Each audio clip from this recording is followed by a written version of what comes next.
दोस्तों, आप बिलीव नहीं करोगे कि सालों पहले इंसानों को एक अजीब तरीके का प्लेनेट मिला था जिसका नाम पेंडोरा था, जहाँ बहुत ही अलग अलग टाइप के क्रिएचर्स और ब्लू कलर के बड़े बड़े एलियंस पाए जाते थे। लेकिन इंसानों ने अपने फायदे के लिए पूरे प्लेनेट को तबाह करना स्टार्ट कर दिया था। पर एक आदमी जिसका नाम जेक था उन एलियंस का साथ देता है और बुरे इंसानों के साथ लड़ाई करके उन्हें पेंडोरा से भगा देता है और पहली बार बाहर से आया हुआ कोई आदमी पेंडोरा का किंग बन जाता है। लेकिन सालों बाद इंसान फिर से वहाँ पर आ गए थे और अब की बार उनके पास बहुत ही एडवांस वेपन्स थे जो उन सारे एलियंस को खत्म कर सकते थे। तो अब देखना है कि क्या जेक सारे एलियंस के साथ मिलकर फिर से उन इंसानों को हरा पाएगा या फिर पेंडोरा पूरी तरीके से खत्म हो जाएगा। और इस बार हम सिर्फ देखेंगे नहीं बल्कि हम भी जेक की मदद करेंगे उन इंसानों को हराने में। यहाँ पर पेंडोरा से उन इंसानों के जाने के बाद वहाँ के सभी लोग खुशी खुशी रहने लगते हैं। जेक वहाँ का राजा बन गया था। इंसानों के साथ उस भयंकर लड़ाई में जेक की एक इंसानी दोस्त मर चुकी थी जिसके डीएनए का यूज करके माँ एवा ने एक बच्ची को जन्म दिया था और जेक ने उसका नाम केटी रखा था। जेक भी वहाँ की एक एलियन जिसका नाम निटेरी था उसके साथ रहने लगा था। जेक का अपना भी बच्चा पैदा होता है जिसका नाम वो निटेम रखता है। वो सारे एलियंस माँ एवा की पूजा करते थे जो कि उनके पूरे प्लेनेट पर जीवन का संतुलन बनाए रखती थी। जेक अब निटेरी के साथ रहकर खुशी खुशी अपनी लाइफ जीने लगा था। जेक के टोटल 4 बच्चे हुए थे और वो सभी फैमिली की तरह बहुत ही ज्यादा हैप्पी थे। यहाँ पर कुछ इंसान पेंडोरा पर ही रुक गए थे जो कि पेंडोरा को कोई भी नुकसान नहीं पहुंचाना चाहते थे और अपनी रिसर्च को आगे बढ़ाना चाहते थे।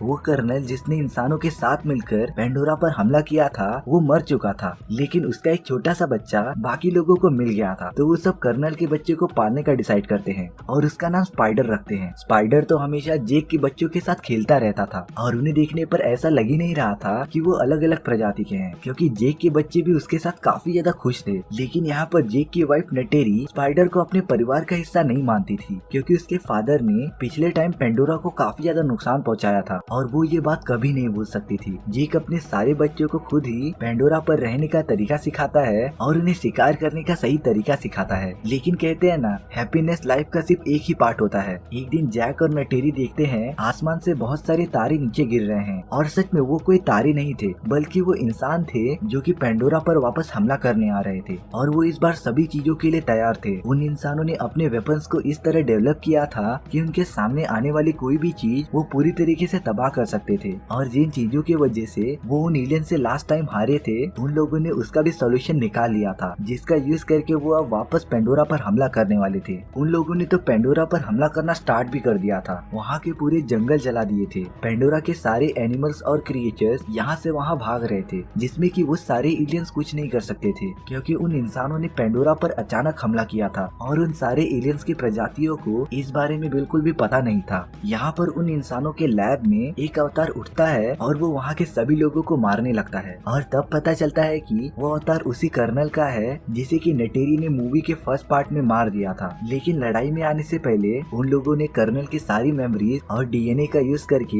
एक अवतार बना लिया था और अब कर्नल को अपना अधूरा काम पूरा करना था, जो कि था जेक को मारना और पूरे पेंडोरा को अपने कब्जे में कर लेना। जेक अपने कुछ साथियों के साथ उन पर हमला करते रहता है और उन इंसानों की टेक्नोलॉजीज को खत्म करता रहता है और ये सबसे अच्छा वे था क्योंकि इसी तरीके से वो इंसानों को कमजोर कर सकते थे। और अगर मेरी मानो तो उन इंसानों को टक्कर देने का सिर्फ एक ही रास्ता था, उनकी ही टेक्नोलॉजी और एडवांस वेपन्स उनके ही खिलाफ यूज करना। और ये सेम चीज जेक और बाकी सब करते हैं। उन लोगों ने एडवांस वेपन से भरे ट्रेन को तबाह कर दिया था और उन सारे वेपन्स पर कब्जा कर लिया था। जेक का बेटा नेटिम भी अपने फादर के जैसा बनना चाहता था, तो वो इंसानों के खिलाफ बगावत में उसका साथ देना चाहता था, इसीलिए वो उसके साथ आया था और वेपन्स को इकट्ठा करने में मदद कर रहा था। तभी वहाँ पर इंसान एक बहुत बड़े जेट में आ जाते हैं जो कि जेक और बाकी सभी पर हमला करते रहते हैं और उस हमले में नेटिम काफी ज्यादा घायल हो जाता है। लेकिन जैक और बाकी सब वहाँ से सारे लोगों को निकालने में कामयाब हो जाते हैं और वो नेटिम को भी एक सेफ जगह पर लेके आ जाते हैं। उन इंसानों ने सारे एलियंस का घर तबाह कर दिया था, तो अब वो एलियंस एक बड़ी सी गुफा में रहते थे जहाँ पर वो सब सेफ थे। जेक अपने बेटे नेटिम को काफी ज्यादा डांटता रहता है क्योंकि उसके मना करने के बावजूद भी नेटिम उसके साथ आया और सच में नेटिम मरते मरते बचा था। यहाँ पर कर्नल अपने साथियों के साथ इंसानों द्वारा बनाए गए एक मिलिट्री बेस में आ जाता है। वहाँ के कैप्टन कर्नल को बताती है कि जेक उन सभी के मिशन में एक कांटा सा बन गया है और उन सभी पर हमेशा हमला करता रहता है, तो उन सभी को जेक को कैसे भी करके रोकना पड़ेगा और उसे जान से मारना पड़ेगा, नहीं तो वो पेंडोरा पर कब्जा नहीं कर पाएंगे। यहाँ तो कर्नल को पहले से ही जेक पर काफी ज्यादा गुस्सा था और अब ये बात सुनने पर उसका गुस्सा दुगना हो गया था, तो वो अपने कुछ साथियों के साथ जेक को ढूंढने भागने के लिए जंगल में आ जाता है। उसी जंगल में जेक के चारों बच्चे घूमने आए थे और वो सब दूर से कर्नल और बाकी सभी को देख लेते हैं। निटिम ये सारी बातें जैक को बताता है। जैक उन सभी को बिना कुछ हरकत किए वहाँ से निकलने के लिए कहता है। जैक के सारे बच्चे जब वहाँ से जाते रहते हैं तब उन्हें कुछ आदमियों ने घेर लिया था और अब कर्नल के लोगों ने जेक के बच्चों को पकड़ लिया था। कर्नल स्पाइडर को देखकर तुरंत समझ जाता है कि वो उसका बेटा है। तभी वहाँ पर जेक और नेटेरी पहुँच जाते हैं और कर्नल के आदमियों पर हमला करते रहते हैं। जेक और नेटेरी कैसे भी करके अपने बच्चों को वहाँ से निकालने में कामयाब हो जाते हैं, लेकिन कर्नल ने स्पाइडर को पकड़ लिया था और वो स्पाइडर को अपने साथ शिप पर लेकर चले जाता है। एक सेफ जगह पर आने के बाद जेक नेटेरी से कहता रहता है कि उन्हें जल्दी अपने छुपने की लोकेशन चेंज करनी पड़ेगी क्योंकि स्पाइडर अब उनके पास है। तो अगर स्पाइडर ने उन्हें बता दिया कि वो सब कहाँ छुपे हुए हैं तो वो सारे इंसान बचे हुए एलियंस को खत्म कर देंगे, जिससे कि पेंडोरा पूरी तरीके से उनके कब्जे में आ जाएगा। यहाँ पर कर्नल और उसके लोग स्पाइडर को काफी ज्यादा टॉर्चर करते रहते हैं, लेकिन स्पाइडर निकला काफी ज्यादा सख्त लौंडा। उसने बोला कि जान चली जाए लेकिन वो अपना मुंह नहीं खोलेगा कि बाकी एलियंस और जेक कहाँ छुपे हुए हैं। इसके बाद कर्नल स्पाइडर को अपनी तरीके से समझाने जाता है और उसे वापस अर्थ पर जाने का लालच देता है। यहाँ पर जेक ने किसी और को राजा बना दिया था और वो अब अपनी फैमिली को लेकर वहाँ से जा रहा था। काफी दिनों के सफर के बाद जेक अपने परिवार को लेकर एक आइलैंड पर पहुँच गया था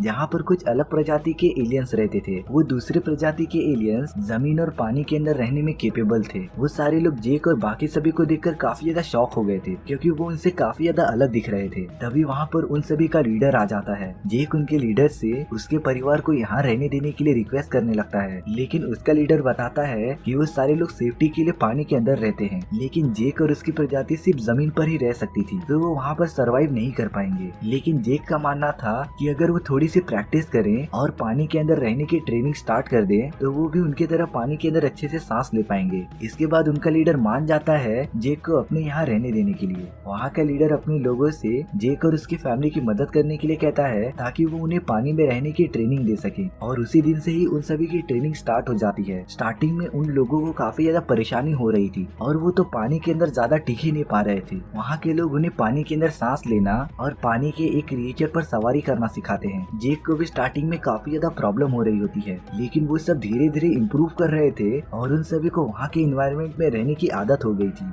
यहाँ पर कर्नल स्पाइडर के साथ अपने लिए एक इकरान चुनने आया हुआ होता है जो कि बहुत बड़े उड़ने वाले क्रिएचर्स होते थे और वो अपनी लाइफ में सिर्फ एक ही बार अपने ओनर को चुनते थे। कर्नल उनमें से एक इकरान को पकड़ने में कामयाब भी हो जाता है। यहाँ पर जेक और बाकी सभी की ट्रेनिंग चालू रहती है और वो सब काफी ज्यादा अच्छा परफॉर्म कर रहे होते हैं। यहाँ पर किटी का कुछ लोग मजाक उड़ाते रहते हैं और उस पर हंसते रहते हैं। तभी इसी बात पे नेटिम और उनकी लड़ाई हो जाती है जो कि सही भी थी। एक भाई कैसे अपने बहन की बेइज्जती सहन करेगा, लेकिन जेक उन्हें बताता है कि उन्हें इस तरह लड़ाई नहीं करनी चाहिए क्योंकि उन सभी को यहाँ पर हमेशा के लिए रहना है तो उन्हें सभी से दोस्ती बना कर रखनी पड़ेगी। इसके बाद नेटिम उन लोगों से माफी मांगने चले जाता है और उनके तरफ दोस्ती का हाथ बढ़ाता है। वो लोग नेटिम को माफ कर देते हैं और पक्के दोस्त बन जाते हैं। वो सारे लोग नेटिम को लेकर एक जगह पर आ जाते हैं जहाँ पर वो हमेशा शिकार करने आया करते थे। जब वो सब पानी के अंदर चले जाते हैं तो वो नेटिम को एक मछली पकड़ के दिखाने के लिए कहते हैं। नेटिम तो शिकार करने चले गया था और तब पता चलता है कि ये सब एक चाल थी और वो लोग नेटिम को छोड़कर वहाँ से भाग जाते हैं। नेटिम तो शिकार करने में बिजी था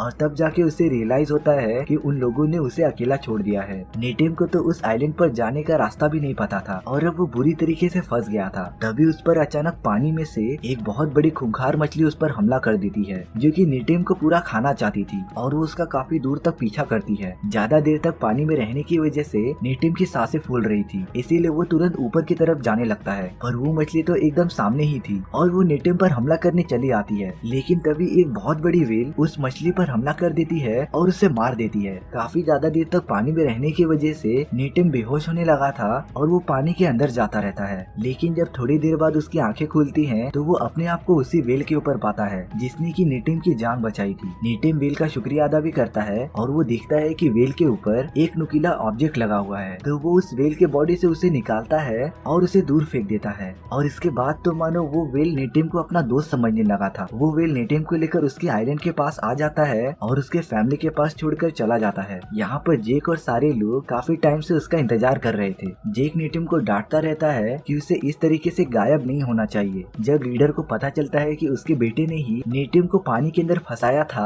तो वो उसे काफी ज्यादा डांटता रहता है, पर जेक कहता है कि इसमें दोनों की ही गलती है। और इसके बाद नेटिम और लीडर के बेटे में दोस्ती हो जाती है और वो अब हमेशा साथ में रहते थे। अगले दिन नेटिम सभी को उस वेल के बारे में बताता है जिसने कि उसे बचाया था, और वो बताता है कि उस बड़ी सी वेल का एक फिन टूटा हुआ था। वहाँ की लीडर की बेटी तुरंत समझ जाती है कि उस बड़ी सी वेल को टुकून कहा जाता है, लेकिन जिस वेल को नेटिम ने देखा था उसे पाइकन कहा जाता था, जो कि सारे वेल से अलग था क्योंकि उसने कई वेल्स और लोगों की जाने ली थी। नेटिम इस बात का भरोसा नहीं करता क्योंकि उस वेल ने उसे कोई भी डैमेज नहीं पहुंचाया था, बल्कि उसने नेटिम की जान बचाई थी। तो वो इस बात का पता करने के लिए उस वेल के पास चले जाता है। नेटिम उस वेल से साइन लैंग्वेज में बात करता रहता है और पूछता है कि उसे दूसरों से अलग क्यों रखा गया। इस बात का जवाब देने के लिए वो वेल नेटिम को पानी के अंदर लेके जाने लगती है, और ये सीन सच में काफी ज्यादा अच्छा दिख रहा था। यहाँ पर कर्नल स्पाइडर को लेकर अपनी सेना के पास आ जाता है, और वो लोग बड़े बड़े शिप का यूज करके जेक और बाकी सभी को डिफरेंट आइलैंड पर ढूंढते रहते हैं। और काफी सर्च करने के बाद वो एक आइलैंड पर पहुंच जाते हैं जहाँ पर कुछ एलियंस रहा करते थे। कर्नल और उसकी टीम वहाँ पर आ जाती है और उन सभी को मारने लगती है। वो लोग उनसे जेक के बारे में पूछते रहते हैं, लेकिन उन एलियंस ने जेक के बारे में कुछ भी नहीं बताया था, तो इसीलिए कर्नल के लोग वहाँ की पूरी जगह को आग लगा देते हैं, जिससे कि उनके रहने की जगह पूरी तरीके से जल जाती है। वहीं उस आइलैंड के दूसरी तरफ जैक अपने फैमिली के साथ रह रहा था। जब ये बात उनके लीडर को पता चलती है कि वो सारे इंसान जेक को ढूंढते ढूंढते यहाँ तक पहुँच गए हैं और चारों तरफ तबाही मचा रहे हैं, तो वो जेक को ये सब बताता है। यहाँ पर काफी ज्यादा पूछने के बाद भी कोई भी जेक के बारे में बताने के लिए तैयार नहीं था। तो अब कर्नल के पास एक आइडिया था कि वो वहाँ के सारे बड़े बड़े वेल्स को खत्म कर देगा, जिससे कि उन सभी एलियंस को उनके पावर का अंदाजा होगा, और शायद से ये देखकर जेक भी बाहर आ जाए। यहाँ पर नेटिम उस बड़े से वेल के साथ बॉन्ड बनाने में कामयाब हो जाता है, और वो उसके मेमोरीज में देखता है कि कुछ सालों पहले